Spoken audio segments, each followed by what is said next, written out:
Thank you. আপনার ওই ওষুধে আমার মাথার যন্ত্রণা একদম চলে গেছে। আর ওই ভয়ঙ্কর স্বপ্ন এখন সেটাও আর দেখি না। হ্যাঁ, ওই ভয়ঙ্কর স্বপ্ন যার কথা আপনি সবসময় বলেন, কিন্তু আপনি আমাকে সেই ব্যাপারে কোনোদিনও বলেননি। ওই ভয়ঙ্কর স্বপ্নগুলো কি?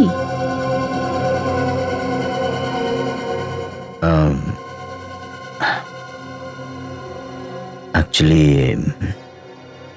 দেখুন অভিজিৎ, আমার উপর ভরসা রাখুন, আমাকে বলুন, না হলে আমি আপনার চিকিৎসা কিভাবে করব? আসলে এই কথাটা আমি কাউকে বলতে পারিনি। আমি আমি আমি স্বপ্নে নিজেকে নিজে দেখি। আমি দেখতে পাই যে আমি কাউকে খুন করছি।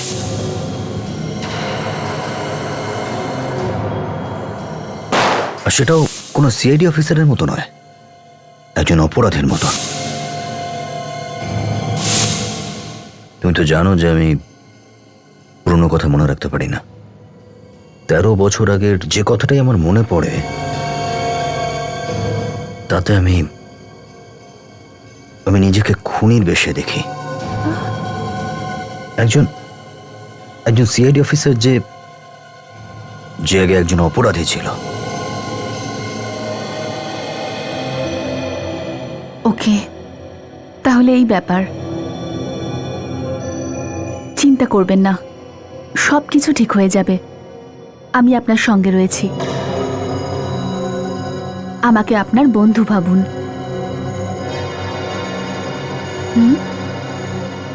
বন্ধু?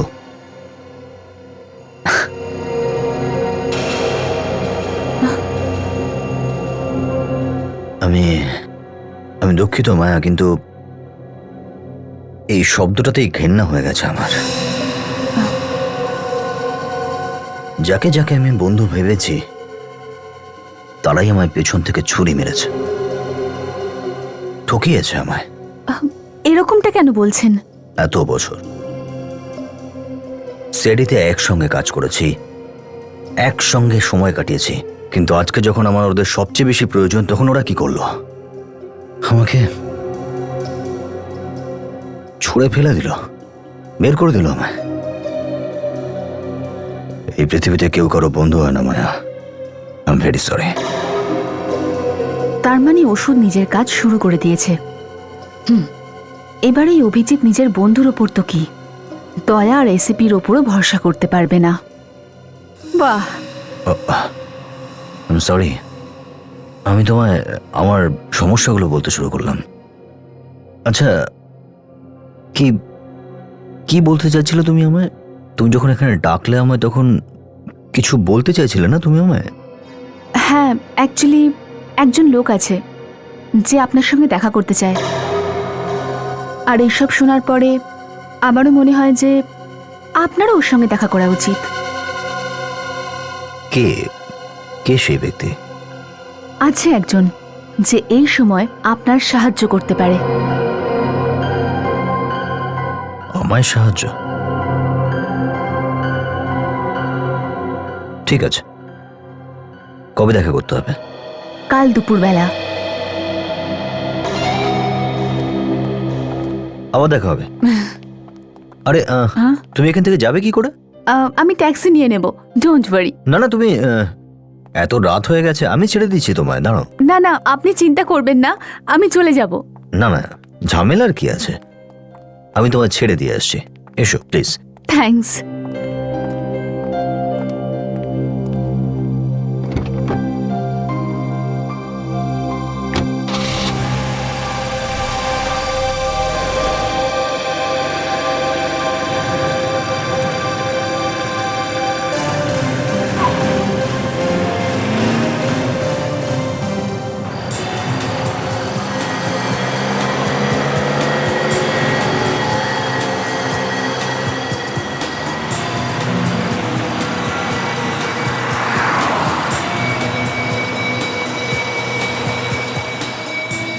আপনার কোনো ধারণাও নেই অভিজিৎ যে এই ওষুধগুলো আপনার ওপর কি প্রভাব ফেলবে।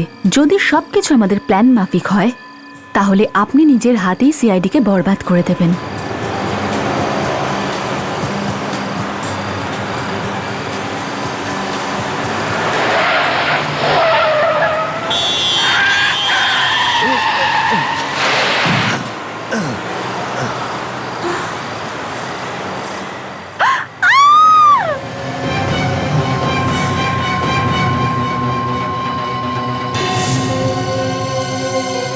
মাই গড,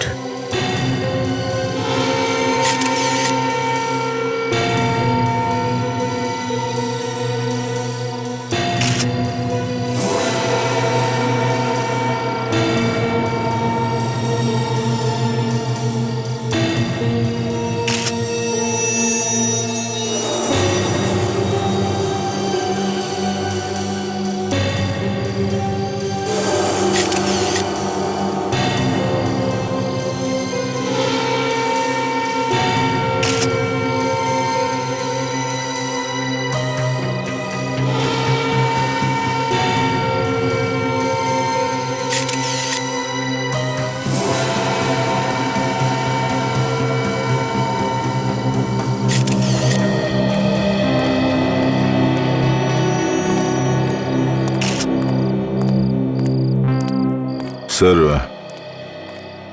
বডিটা এখনো গরম আছে, মনে হচ্ছে একটু আগেই মারা গেছে। আর ওর গলাতে দড়ির দাগ আছে, মনে হচ্ছে শ্বাসরোধ করে মারা হয়েছে। আর ওর কাছে এমন কোনো জিনিস পাওয়াও যায়নি যেটা দিয়ে এর পরিচয় জানা যেতে পারে। আচ্ছা অভিজিৎ, তুমি তো একে চিনতে না, না? আমি তো আপনাকে আগেই বললাম স্যার যে আমি ওকে প্রথমবার দেখলাম। প্রথমবার দেখলো অভিজিৎ, সেটা ওর লাশকে, তাই তো? আগে হ্যাঁ, আর সেটাও তোমারই গাড়িতে। আগে হ্যাঁ, গাড়ি তো আমারই, কিন্তু স্যার আমি তো বললাম না আপনাকে যে আমি বুঝতেই পারিনি যে সেটা কিভাবে লাশটা গাড়ির ভিতরে কি করে এলো। আশ্চর্য ব্যাপার, তাই না? যে অভিজিতের গাড়ির পেছনের সিটে একটা লাশ ছিল আর অভিজিতের চোখেই পড়েনি। আমি খেয়াল করিনি স্যার। তুমি বলেছো যে যখন ওই গাড়িটা পার্ক করেছিলে তখন তো এই লাশটা গাড়িতে ছিল না। স্যার যদি তখনই জানতে পারতাম তাহলে আমি তখনই আপনাদেরকে ফোন করতাম। হ্যাঁ, আচ্ছা, তুমি ওখানে ওই হোটেলে কতক্ষণ ছিলে? আমরা রাত 11:30 থেকে প্রায় 1:30 পর্যন্ত ছিলাম। 11:30 থেকে 1:30 পর্যন্ত। আচ্ছা অভিজিৎ, তুমি রাত্রি 11টা থেকে 1:30 পর্যন্ত কি করতে গিয়েছিলে? ডিনার করতে গিয়েছিলাম স্যার। আমি তো বললাম আমি ওর সঙ্গে ছিলাম। আরে হ্যাঁ, আমি তো ভুলে গিয়েছিলাম যে ও তোমার নতুন বান্ধবী মায়া, তাই না? আচ্ছা, এর ব্যাপারে তো তুমি কোনোদিন কিছু বলোনি। স্যার ও নতুন বন্ধু হোক বা পুরনো, আপনাদের কিন্তু এই বিষয়ে কিচ্ছু বলার নেই। বলার আছে অভিজিৎ, কি করব বলো, বলার তো আছে। কারণ যখন এই লাশটা তোমার গাড়ি থেকে পাওয়া গেছে, এ তোমার সঙ্গে ছিল গাড়িতে। আর আশ্চর্য কথা, এও লাশ দেখতে পাইনি। স্যার আপনি ওকে এর মধ্যে টানবেন না। আমি তো আপনাকে বলছি লাশের বিষয়ে যা কিছু জানি আমি তো সেটা বলছি আপনাকে। অভিজিৎ, 1 মিনিট দয়া, 1 মিনিট। যদি লাশের ব্যাপারে তুমি সব বলে থাকো তাহলে এটা বলো, এই লাশটা তোমার বন্ধ গাড়িতে আসলো কখন আর কিভাবে? তা সেটা এটা হতে পারে যে ভুলবশত গাড়িটা খোলা ছিল আর কেউ হয়তো লাশ ভিতরে ঢুকিয়ে দিয়েছে। আরে অভিজিৎ, তুমি একজন অলরেডি সিআইডি অফিসার, আর এত বড় ভুল?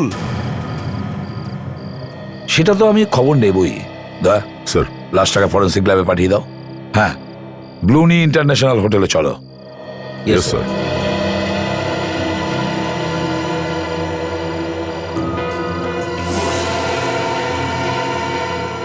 চলো দয়া।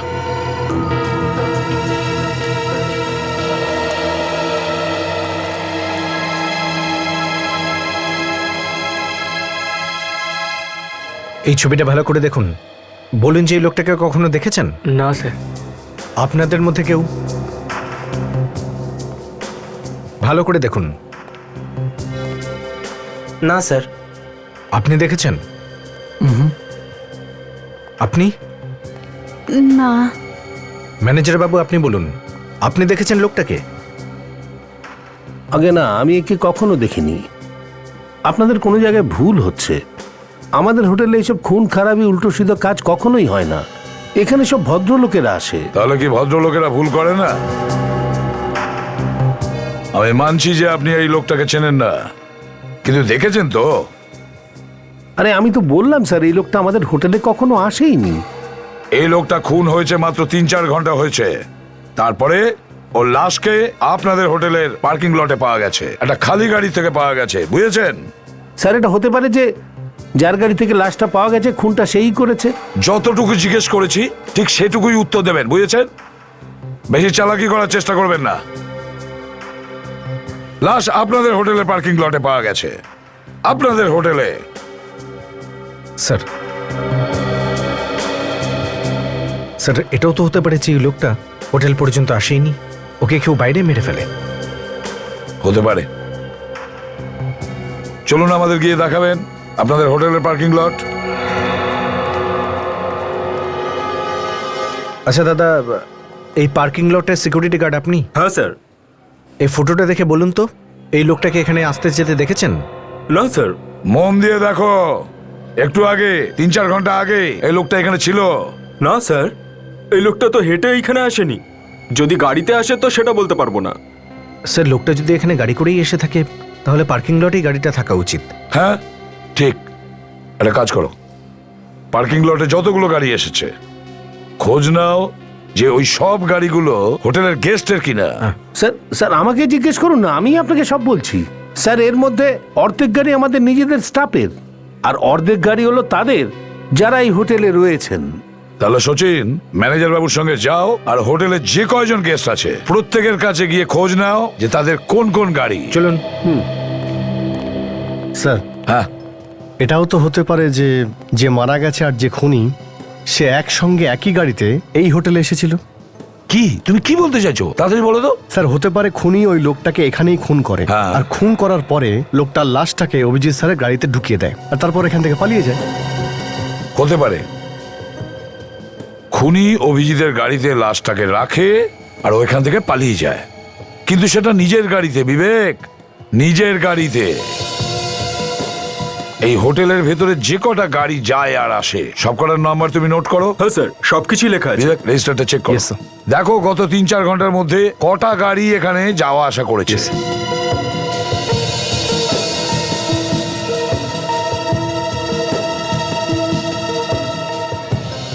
স্যার, হ্যাঁ সচিন, স্যার, পার্কিং লটে যতগুলো গাড়ি আছে সব ব্যাপারে খোঁজ নিয়েছি। এমন কোনো গাড়ি নেই যেটা বেওয়ারিশ। কোনো গাড়ি বেওয়ারিশ নয়। স্যার, হ্যাঁ, স্যার এইখানটায় খুব অদ্ভুত লাগছে। এই গাড়ি ZZAAT 409 9:55 হোটেল থেকে বাইরে যায়, কিন্তু হোটেলে কটার সময় আসে এটা লেখাই নেই। এদিকে এসো। গাড়িটা বাইরে যাওয়ার টাইম লেখা আছে কিন্তু ভেতরে আসারটা নেই কেন? এটার থেকে মনে হয় যে তুমি ডিউটিতে ছিলে না। না না স্যার, এটা হতে পারে না। তাহলে এটা কিভাবে হলো? যখন থেকে আমি ডিউটিতে এসেছি তখন থেকে 1 মিনিটের জন্য আমি কোথাও যাইনি স্যার, দিব্যি খেয়ে বলছি।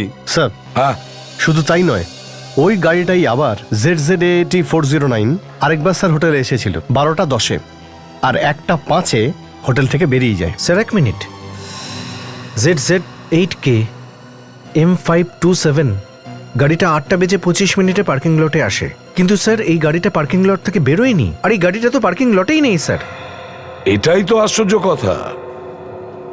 একটা গাড়ি ZZAT409 পার্কিং লটে একবার ভেতরে আসে, কিন্তু দুবার বাইরে যায়, দুবার। কিন্তু এন্ট্রি ভেতরে আসার শুধু একবার। আর দ্বিতীয় গাড়ি ZZAK M527 এই গাড়ি একবার ভেতরে আসে, কিন্তু বাইরেই যায় না, উধাও। কিভাবে?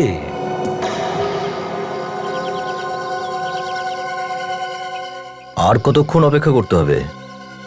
কখন আসবে সেই ব্যক্তি? ব্যাস এখনই পৌঁছে যাবে। তুমি কিন্তু এটা বললে না যে লোকটা কে আসলে। উনি এখনই পৌঁছে যাবেন, আপনি নিজেই জিজ্ঞেস করে নেবেন। আচ্ছা, কমসে কম এটা তো বলো, করেটা কি, আমার সাথে কেন দেখা করতে চায়? অ্যাকচুয়ালি সবকিছু উনিই বলবেন।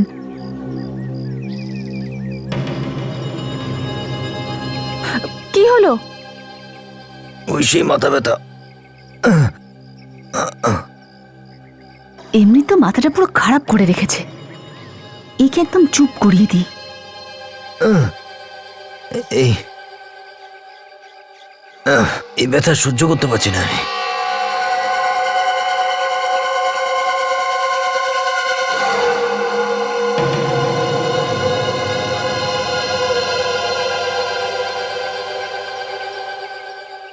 এই নিন, এই ওষুধটা খেয়ে নিন, ঠিক হয়ে যাবেন আপনি।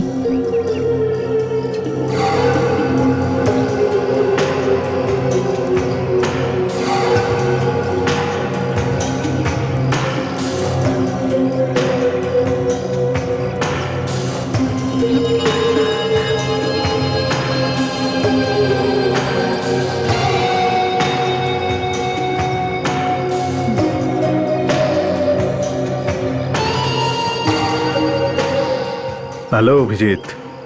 হ্যালো, কে আপনি?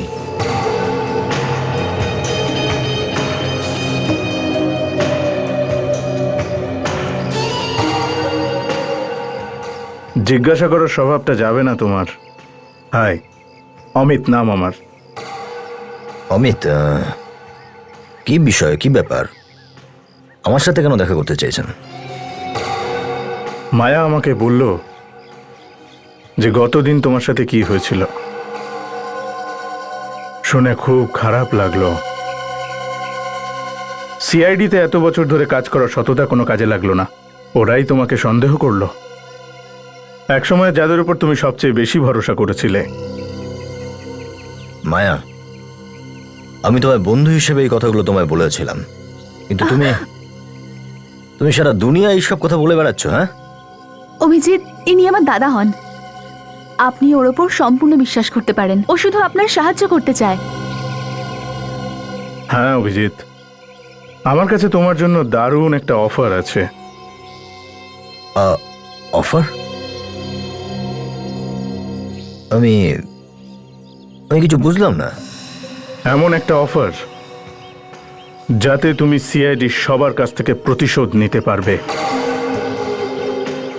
যারা তোমার বিশ্বাস ভেঙেছে। কিন্তু তুমি আমায় নিয়ে কেন এত ভাবছো? হ্যাঁ, তুমি এসব কেন করছো আমার জন্য? আমি কিছুই করব না, যা করার তোমাকেই করতে হবে। আমি তো শুধু তোমাকে অফার দিচ্ছি, আর তাও এই জন্য অভিজিৎ যে তুমি আমার বোনের বন্ধু। তা না হলে পথ চলতি লোকের সাহায্য করা আমার অভ্যেস নয়। হ্যাঁ অভিজিৎ, এটা খুবই ভালো সুযোগ, প্লিজ না বলবেন না।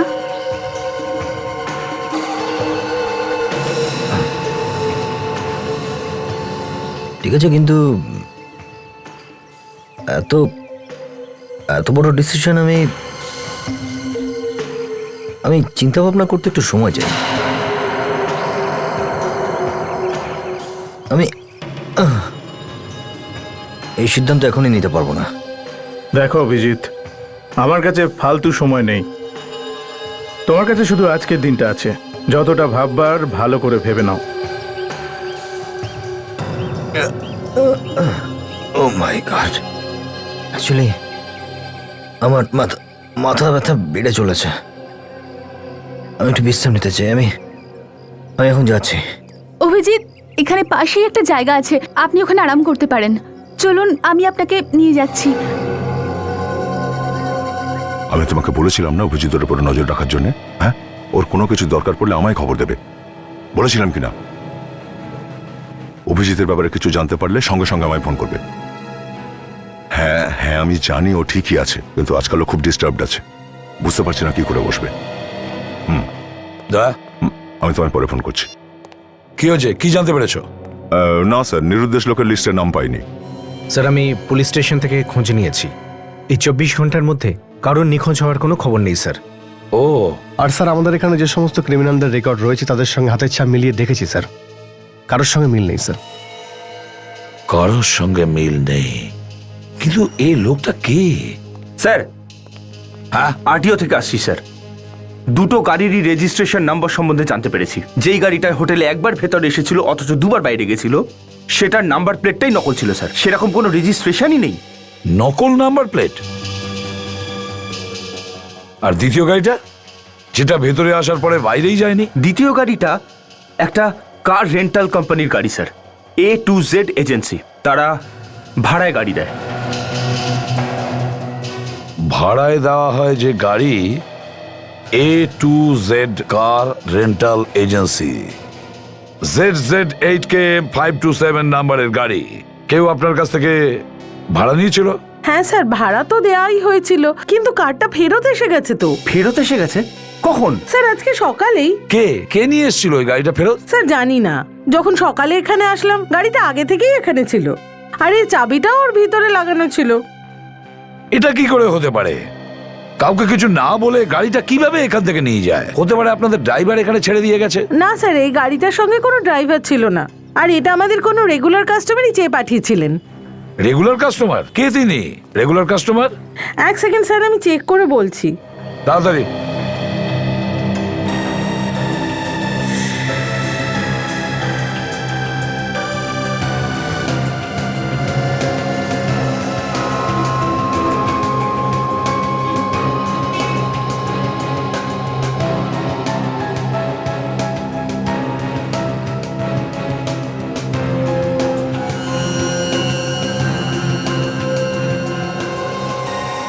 ফেডরিক, এই দেখো, এটা তো আঠার মতন মনে হচ্ছে। মনে হচ্ছে কেউ আসল নাম্বার প্লেটের ওপর নকল নাম্বার প্লেট লাগিয়েছে। এটা সেই গাড়িটাই স্যার, যেটা একবার ভেতরে গেছিল অথচ দুবার বাইরে এসেছিল। এই গাড়িটা প্রথমে আসল নাম্বার প্লেট নিয়ে হোটেলে আসে, আর সেখানে আসল নাম্বার প্লেটের ওপর নকল নাম্বার প্লেট লাগানো হয়। তারপর ওই গাড়িটা বাইরে যায়, ভেতরে আসে, দ্বিতীয়বার বাইরে যায় নকল নাম্বার প্লেট লাগিয়ে। স্যার, হ্যাঁ স্যার, এই কারটা একটা হোটেল থেকে চেয়ে পাঠিয়েছিল, হোটেল ব্লুনি ইন্টারন্যাশনাল। দেখুন এখানে। হোটেল ব্লুনি ইন্টারন্যাশনাল? হ্যাঁ দেখুন। ওটা তো সেই হোটেল ব্লুনি ইন্টারন্যাশনাল যেখানে অভিজিতের গাড়ি থেকে লাশ পাওয়া যায়। Yes sir. কে বুকিং করেছিল এই গাড়িটা? স্যার, জানি না, এখানে নামধাম তো কিছুই লেখা ছিল না, কিন্তু স্যার ব্লুনি ইন্টারন্যাশনাল থেকে এতবার গাড়ি চেয়ে পাঠায় যে আমরা বুকিংটা ফোনেই করিনি, কোনো নামধাম জানতে চাওয়া হয় না। ফেডরিক, দয়াকে ফোন করো আর বলো ও যেন হোটেল ব্লুনি ইন্টারন্যাশনালে যায় আর গিয়ে জিজ্ঞাসাবাদ করে এই গাড়ির ব্যাপারে। আমরা জানি যে 10 তারিখে A2Z এজেন্সি থেকে এখানে একটা গাড়ি পাঠানো হয়েছিল। গাড়িটা কার জন্য চেয়ে পাঠানো হয়েছিল তার নাম আর ঠিকানা আমাদের জানা দরকার। ভালো করে চেক করে বলো। হ্যাঁ স্যার।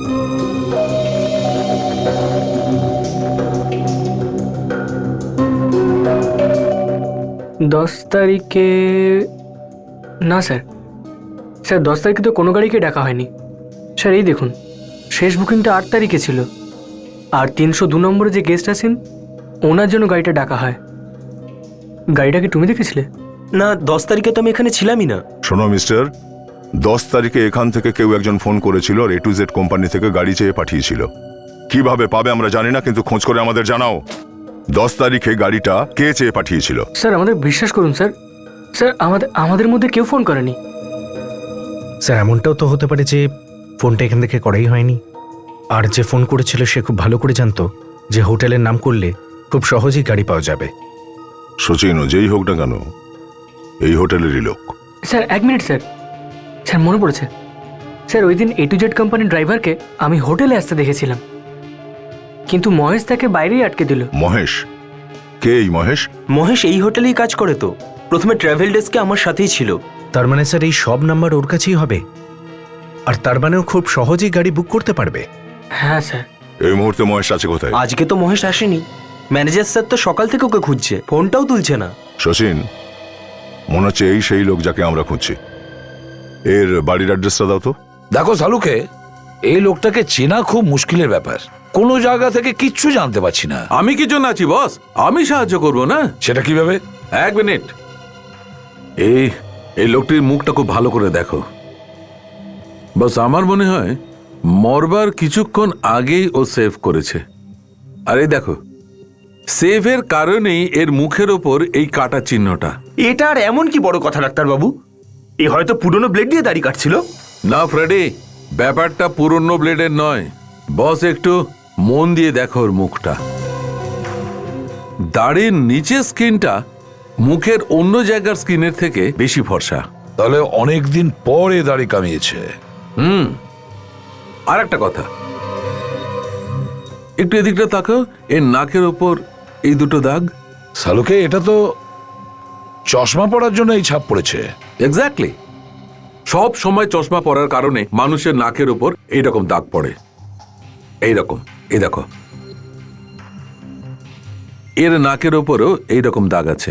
আর শুধু তাই নয়, এর চোখে কোনো প্রবলেম আছে? হ্যাঁ স্যার, এর চোখের থেকে আমরা এরকম একটা কেমিক্যাল পেয়েছি যেটা কন্ট্যাক্ট লেন্সেস খোলার আর পড়ার সময় ব্যবহার করা হয়। ও, আর একটা কথা বস, এই লোকটির গালের ওপর থেকে খুব চটচটে আঠালো জিনিস পেয়েছি। দেখো, এখনো লেগে আছে। হ্যাঁ সালুকে, আঠা তো আছে।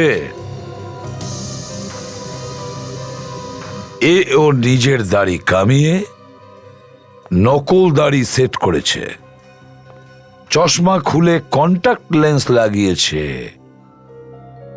কেন? কি প্রয়োজন পড়েছিল ওর নিজেকে ছদ্মবেশে রাখা?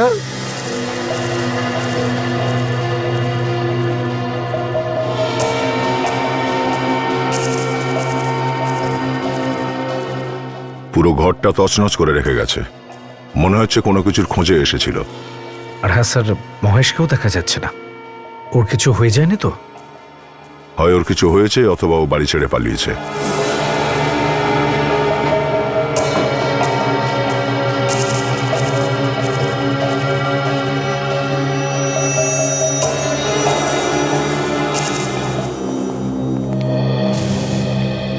এখন আপনারা মন দিয়ে দেখুন ফটোগুলোকে, মন দিয়ে দেখুন, আর বলুন যে এর মধ্যে কেউ এখানে আপনাদের হোটেলে স্টে করেছিল কি?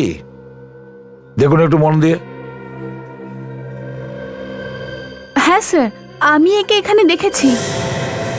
হ্যাঁ স্যার, আমিও দেখেছি। দেখেছো? তাহলে তাড়াতাড়ি বলো, কোন রুমে ছিল? স্যার, আমার মনে হয় না উনি এখানে হোটেলে কোনো রুমে থেকেছিলেন। আমি ওনাকে লবিতে ঘুরতে দেখেছি। তুমি ঠিক জোর দিয়ে বলতে পারো? হ্যাঁ স্যার, কারণ উনি এখানে এসে কোনো রুম বুক করেননি। কি আর কিছু মনে পড়ছে এর ব্যাপারে? উনি রিসেপশন থেকে একটা ফোন করেছিলেন। কাকে কাকে ফোন করেছিল? আই থিংক উনি আকাশ এয়ারলাইন্সে ফোন করেছিলেন। কি কথা বলছিল, তুমি কিছু শুনতে পেয়েছো? স্যার, উনি জিজ্ঞেস করছিলেন যে 4:30 দিল্লির ফ্লাইটটা ঠিক টাইমে আছে কিনা। ও, দিল্লির 4:30 ফ্লাইট আছে কি না আকাশ এয়ারলাইন্স।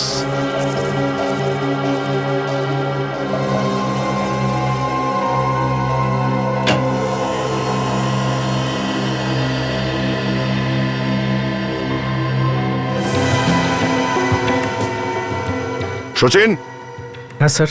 এসো, এটাকে ধরো।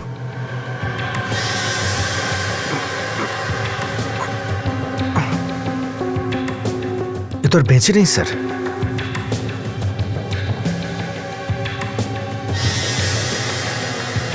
এতগুলো টাকা খুনি ওকে মেরে দিয়ে চলে গেল, কিন্তু টাকাগুলো নিল না। তার মানে খুনি কিছু খুঁজতে এসেছিল, চুরি করতে নয়। এই দেখুন স্যার, ওর লাইসেন্স। ও মহিষী স্যার। তাহলে কি খুঁজতে এসেছিল এখানে? স্যার হতে পারে মহেশ যা লুকিয়েছিল খুনি সেটা পাইনি। এক কাজ করি, চলো আমরা ওই বাড়িটা তল্লাশি নিই, হয়তো আমরা ওই জিনিসটা পেয়ে যেতে পারি যেটা ওই খুনিটা পায়নি।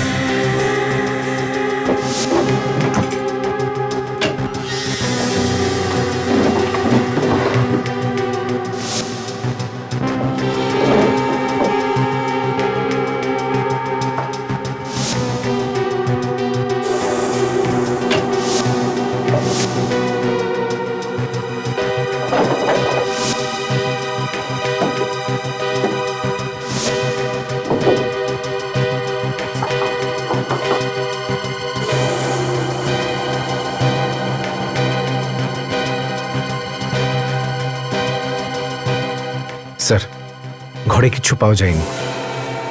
এই দেখো, কত পুরনো তুলো।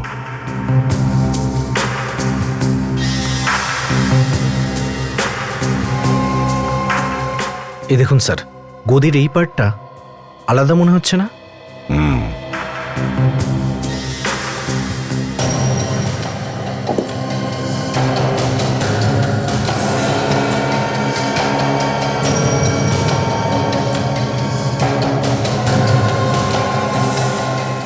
ও, রুম নম্বর 225, হোটেল ব্লুনি ইন্টারন্যাশনাল। আকাশ এয়ারলাইন্সের দিল্লিগামী ফ্লাইটের জন্য সেদিন কজন প্যাসেঞ্জার ছিল যারা আপনাদের এখানে টিকিট বুক করেছিল অথচ ফ্লাইটে যায়নি? স্যার 1 মিনিট চেক করে বলছি।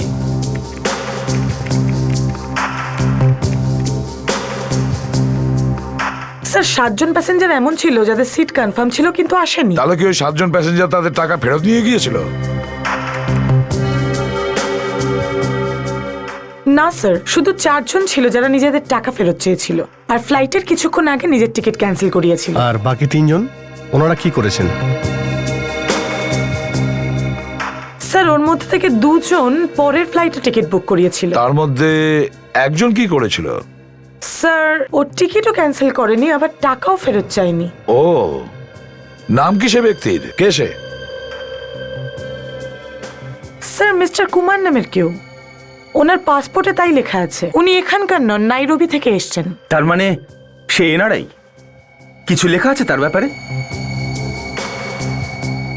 স্যার ওনার টিকিট নাইরোবি থেকে মুম্বাইয়ে ছিল, তারপর এখান থেকে উনি দিল্লি যেতেন। যদি এনার দিল্লি যাওয়ার ছিল তাহলে মুম্বাইয়ে কেন নেমেছিল? স্যার ওনার ফোন এসেছিল, উনি বলেছিলেন নাইরোবি থেকে আসার পর 8 ঘন্টা উনি মুম্বাইয়ে থাকবেন, তারপর উনি দিল্লি যাবেন। 8 ঘন্টা ও মুম্বাইয়ে ছিল আর তারপরে সে দিল্লি গেছিল? আচ্ছা, ও কি করছিল তাহলে 8 ঘন্টা মুম্বাইয়ে? কোনো হোটেলে থাকার কথা ছিল কি? কোনো নামটাম দিয়েছে কি? না স্যার, হোটেল সম্পর্কে কিছু নয়, কিন্তু ওনার ফেরার টিকিট সম্পর্কে লেখা আছে। কি? স্যার 1 সপ্তাহ পর উনি দিল্লি থেকে হংকং যাবেন। 1 সপ্তাহ পরে দিল্লি থেকে হংকং এ যাওয়ার কথা? আচ্ছা, মিস্টার কুমার নাইরোবির লোক। এই মিস্টার কুমারের ফুল ডিটেলস আমার চাই।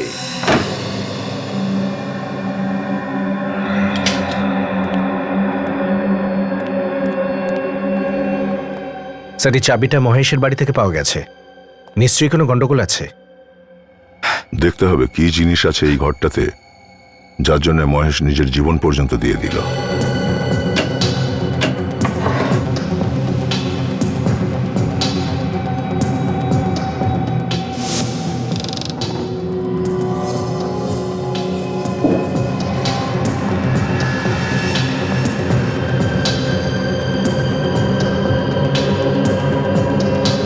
স্যার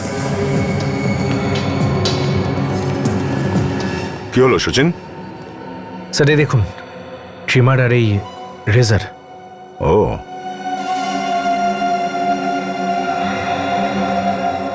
তাহলে এখানে কেউ তো ছিলই যে সেভিংও করেছে আর এই ট্রিমারটাও ব্যবহার করেছে। আপনারা যে বলছিলেন যে এখানে এই রুমটা কাউকে দেওয়া হয় না, হ্যাঁ, এগুলো কি ঠিক করে বলুন, কে ছিল এখানে?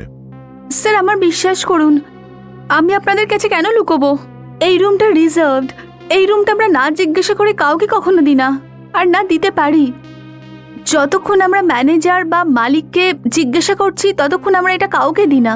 আপনাদের ম্যানেজারকে ডাকুন তো একটু। স্যার উনি একটু জরুরি কাজে বাইরে গিয়েছেন, কালকেই চলে আসবেন, আর ওনার ফোনও বন্ধ রয়েছে। ও,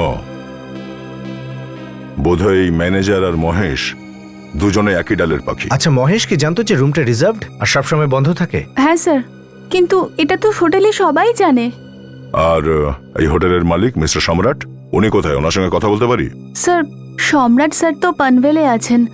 কাল রাত ওনার একমাত্র ছেলে ব্লুমির ওপর হামলা হয়েছে, উনি হসপিটালে রয়েছেন, আর ওনার অবস্থাও খুব খারাপ, উনি আইসিইউতে রয়েছেন। ওর উপরেও হামলা হয়েছে? কিভাবে? আচ্ছা, তাহলে কুমার টাকা নেই তো খুন করার জন্য?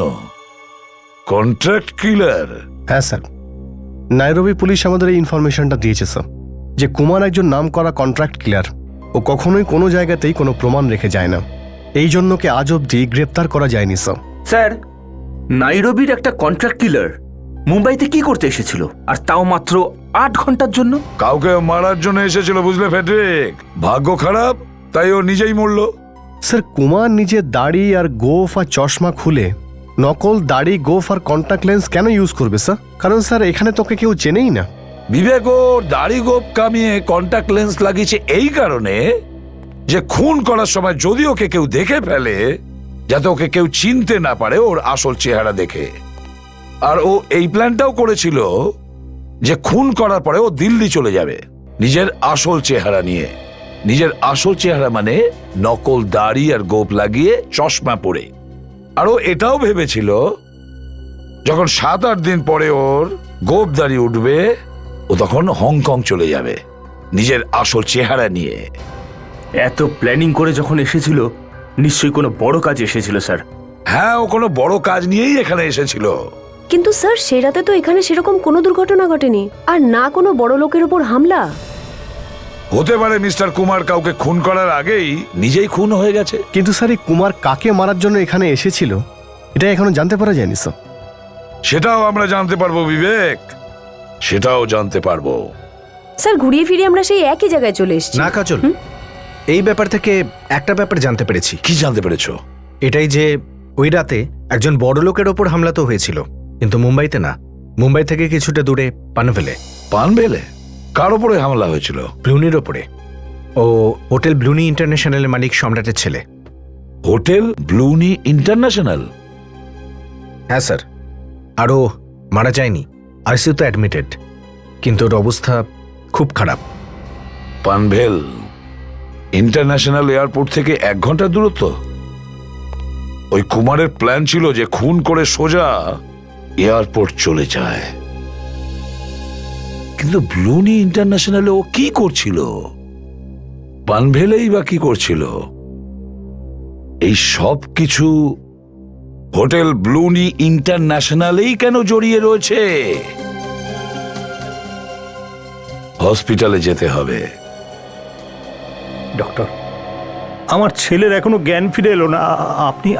আপনারা কি করছেন ডক্টর? মিস্টার সম্রাট, আমরা আমাদের তরফ থেকে সম্পূর্ণ চেষ্টা করছি, কিন্তু আমরা কোনো রেসপন্স পাচ্ছি না। ব্লুনি আমার একমাত্র ছেলে, প্লিজ যে কোনো মূল্যে বাঁচান ওকে। দেখুন মিস্টার সম্রাট, আমাদের পক্ষে যা যা করা সম্ভব আমরা সব করছি। কিপ পেশেন্স, আপনি ধৈর্য ধরুন, সব ঠিক হয়ে যাবে। ওকে, কিপ পেশেন্স।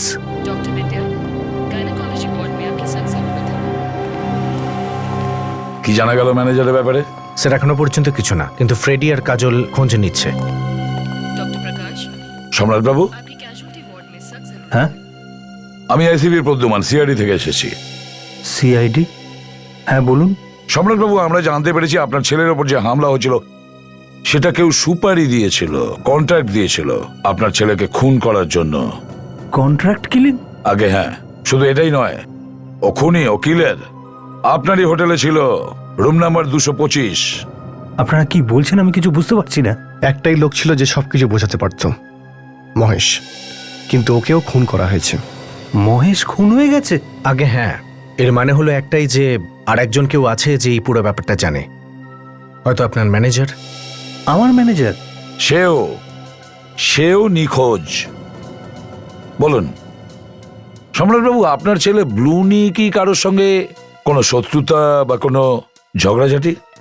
না না স্যার, আমার ছেলে তো খুবই শান্ত স্বভাবের ছেলে, ওর সাথে কারো শত্রুতা থাকতেই পারে না। তাহলে আপনার এমন কোনো শত্রু যে আপনার ছেলেকে মেরে আপনার উপরে প্রতিশোধ নিতে চাইছে?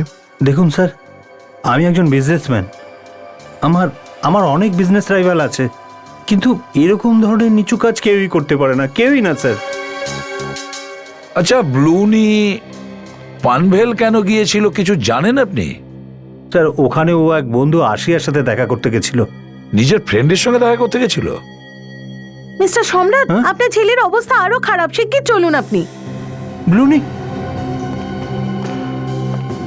কি হলো? আরে কি হয়েছে? ব্লুনি, ডক্টর কিছু করুন প্লিজ, প্লিজ। সম্রাটবাবু ছেলের ব্যাপারে খুব চিন্তায় আছেন। কি হচ্ছে? কষ্ট হচ্ছে? আপনার কি মনে হয় এই মুহূর্তে কিছু বলবেন উনি? দেখুন প্লিজ, দেখুন একটু। সচিন, করুন না প্লিজ, প্লিজ, হ্যাঁ। এই ব্লুনির সঙ্গে হামলা হওয়ার সময় কেউ তো নিশ্চয়ই দেখেছে, welcome to Biten world. How may I assist you? নতুন ফ্ল্যাটের জন্য একটা স্ট্যান্ড ফ্যান আর কুলার নেব। এই পচা গরম থেকে একটু স্বস্তি চাই। বাজার চলতে সব ব্র্যান্ড আর ভরসাযোগ্য নয়। তার জন্য তো আমাদের ফ্যান আছে, all purpose bullet table fan, ceiling fan. আমাদের সিলিং ফ্যান কিন্তু 30 মাসের ওয়ারেন্টি সহ পাওয়া যায়। আছে ফারাটা 2 বছরের ওয়ারেন্টি, 17 থেকে 20 মিটার এয়ার ফ্লো, মধ্যবিত্তের সাধ্যের মধ্যে একমাত্র ভরসাযোগ্য ব্র্যান্ড বিটেন। আমাদের কুলারের কিন্তু অনেক range, 45 litres, 50 litres, 70 litres, 90 litres, 110 litres. Honeycomb সহযোগে বিটেনের সব কুলারের ওয়ারেন্টি 1 বছর। চেনা হাওয়ায় অচেনা অনুভূতির জন্য একমাত্র আদর্শ বিটেন। গরমে স্বস্তি পেতে বিটেনের ফ্যান হোক বা কুলার, আজই আনুন বাড়িতে। Beaten, digitally yours. প্রত্যেক শুক্রবার সিদ্ধার্থ অফিস থেকে 10টার সময় চলে আসতো। ওই দিনও সে একইভাবে 10টার সময় চলে এসেছিল। আর ও এসেই বৌমাকে তৈরি হওয়ার জন্য বলে। কোনো পার্টিতে যাওয়ার কথা ছিল। আচ্ছা, ব্লুনিরও কি যাওয়ার কথা ছিল সিদ্ধান্ত আর আশিয়ার সঙ্গে? এই জন্য ও এসেছিল এখানে? বড়লোক বাবার শয়তান ছেলে, রাতের পর রাত আমাদের বাড়ির সামনে ঘোরাফেরা করত। কতবার বারণ করেছিলাম আমি ওকে, নির্লজ্জ, কোনো কথাই শুনতো না। এই বাড়ির সামনে ঘোরাফেরা করতো কেন? স্যার, আমার বৌমা প্রথম দিকে ব্লুনির বাবার হোটেলে কাজ করত। ব্লুনি ওকে বিয়ে করতে চেয়েছিল, এই জন্য পাগলের মতো এই বাড়ির চারদিকে ঘোরাফেরা করত। ও আশিয়াকে বিয়ে করতে চেয়েছিল? এসব আপনাকে কে বলল?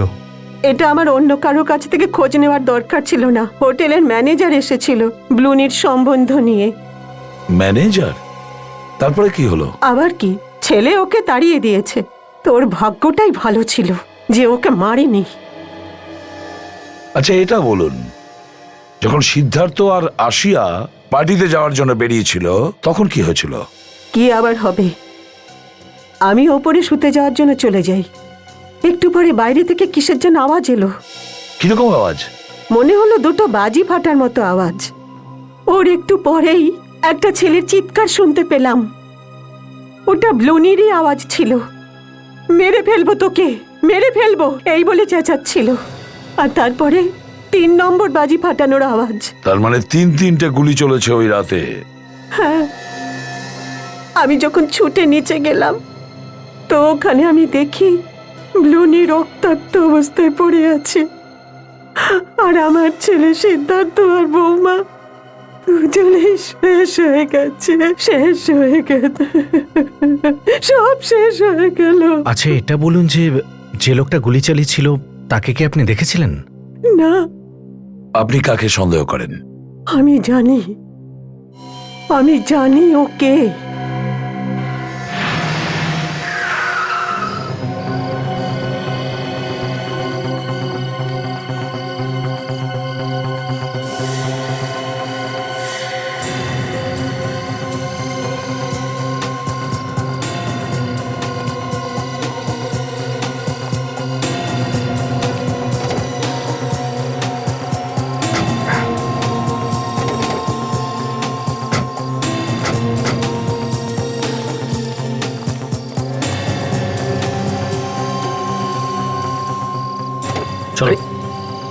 চলো বাইরে বেরো। আপনারা কেন বিবাহিতা মহিলার ঘরে সম্বন্ধ করতে গেছো? হ্যাঁ, আমি সম্বন্ধ নিয়ে চলো একে। চলুন আসুন।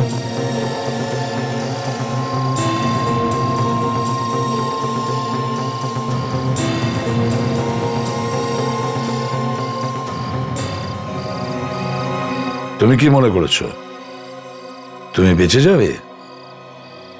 যা পাপ করবে তার ফল তুমি পাবে। পাপ কখনো বাপকেও ছাড়ে না। মিস্টার সম্রাট, কোটি টাকার হোটেল বিজনেসে তুমি মালিক, আর এরকম নিজ মানসিকতা কেন করেছো তুমি? এই সবই আমি আমার ছেলের জন্য করেছি, আমার ছেলে ব্লুনির জন্য। ও আজ পর্যন্ত যা চেয়েছে ওই সমস্ত জিনিস আমি ওকে এনে দিয়েছি, কিন্তু একদিন ও আমাকে বলল যে আমাদের হোটেলের এক রিসেপশনিস্ট আশিয়াকে ওর খুব পছন্দ হয়েছে। আমি ব্লুনিকে অনেক বোঝানোর চেষ্টা করেছিলাম, অনেক রকমভাবে চেষ্টা করেছিলাম, কিন্তু ও মানেনি। বাধ্য হয়ে ওর জিদ আমাকে মানতে হয়েছিল। কিন্তু ওই আশিয়া মেয়েটা বিবাহিতা ছিল, এর জন্য সবার আগে আমি ওকে এটা বোঝালাম যে ওর নিজের হাজব্যান্ড সিদ্ধান্তকে ডিভোর্স দিয়ে দিক আর আমার ছেলেকে বিয়ে করে নিক। একটা বিবাহিতা মেয়ের সঙ্গে নিজের ছেলেকে বিয়ে করার কথা বোঝাতে গিয়েছিলে তুমি। নির্লজ্জতারও একটা সীমা আছে। তারপরে কি হয়েছে বলো? আমি আশিয়াকে টাকার লোভ দেখালাম, ও রাজি হয়ে গেল, কিন্তু ওর স্বামীর সিদ্ধান্ত, ও একটু গোয়ার টাইপের ছিল, কোনো মূল্যে আশিয়াকে ডিভোর্স দিতে রাজি হচ্ছিল না। এই জন্য আমি ভাবলাম সিদ্ধান্তকেই রাস্তা থেকে সরিয়ে দেব। এই জন্য আপনি নাইরোবি থেকে কুমারকে ডাকলেন? হ্যাঁ, কুমার আসল নাম্বারের লাগানো গাড়ি করে হোটেলের ভেতরে এলো। হোটেলের রুমের ভেতর গিয়ে ও নিজের দাড়ি গোফ সব কামিয়ে ফেলে, আর এই সময়ের মধ্যেই মহেশ নকল নাম্বার প্লেটটা গাড়ির উপর লাগিয়ে দিল। কিন্তু মহেশ এটা জানতো না যে কুমার একজন খুনি। নকল নাম্বার প্লেট লাগানো গাড়িতে কুমার আশিয়ার কাছে গিয়েছিল সিদ্ধার্থকে খুন করার জন্য।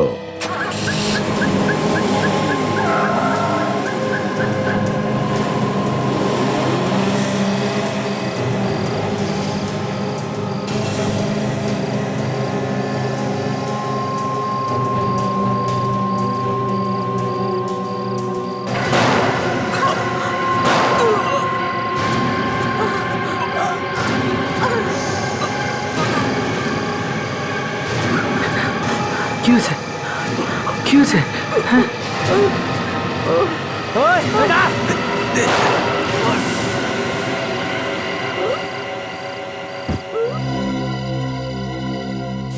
সম্রাট বাবু, আপনি যে ছেলের জন্য এগুলো করেছেন, কুমার তো তাকেও মেরে দিয়েছে।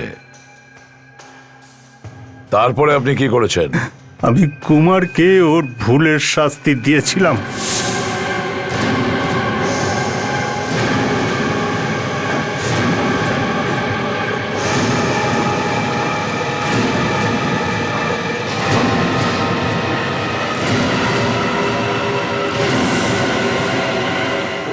মহেশ তো আপনারই লোক ছিল, তাহলে ওকে কেন মারলেন?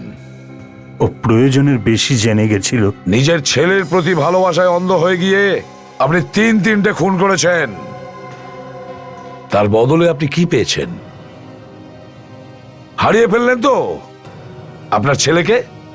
ফাঁসির থেকেও বড় শাস্তি হবে আপনার। এবার সারা জীবন জেলে বসে পচতে থাকবেন ওই ছেলের স্মৃতি নিয়ে।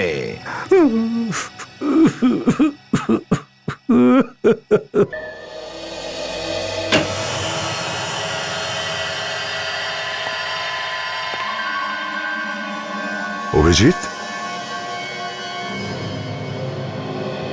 তুমি তুমি এখানে কি করছো?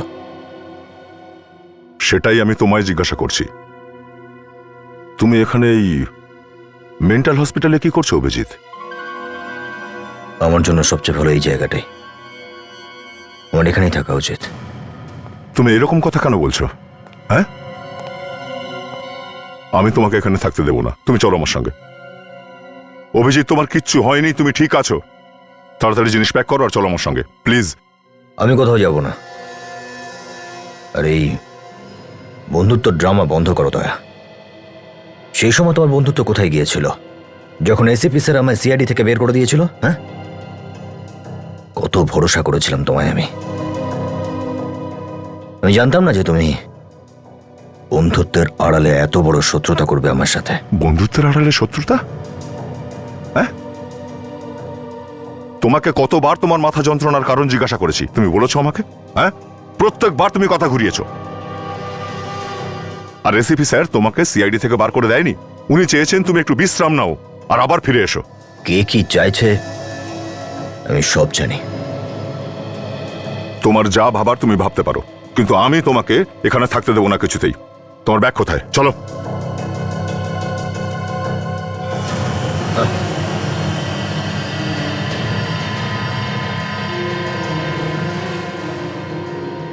আমার পার্সোনাল লাইফে ইন্টারফেয়ার করা বন্ধ করো দয়া। নিজের চরকায় তেল দাও, বুঝলে? বেরিয়ে যাও এখান থেকে। অভিজিৎ, আমি বললাম না, চুপচাপ বেরিয়ে যাও এখান থেকে।